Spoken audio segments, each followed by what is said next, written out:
আসসালামু আলাইকুম। গর্ভধারণের পূর্বে কিছু জিনিস ছাড়তে হবে, কিছু জিনিস গ্রহণ করতে হবে, আর কিছু জিনিস চেক করতে হবে।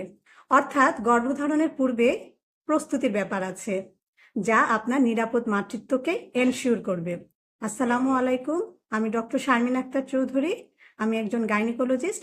আমার এই ভিডিওটি যদি আপনাদের ভালো লেগে থাকে তাহলে লাইক বা কমেন্ট করবেন, ফলো আর শেয়ার দিতে ভুলবেন না কিন্তু। তাহলে প্রথমেই জেনে নেওয়া যাক কি কি জিনিস আমি ছাড়বো। কি কি জিনিস ছাড়বো?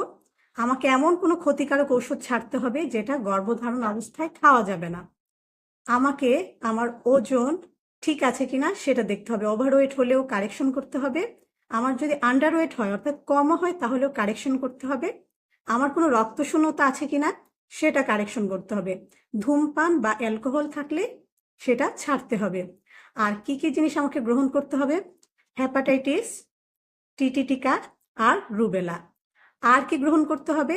গর্ভধারণ চেষ্টার শুরু থেকে গর্ভধারণের প্রথম 3 মাস আমাকে ফলিক অ্যাসিড সেবন করতে হবে।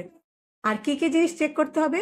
আমার কোনো ডায়াবেটিস আছে কিনা, প্রেশার আছে কিনা, মৃগী রোগী আছে কিনা, আর আমার হাজব্যান্ড আর ওয়াইফ দুইজনেরই অবশ্যই জেনেটিক কোনো রোগ আছে কিনা চেক আপ করতে হবে।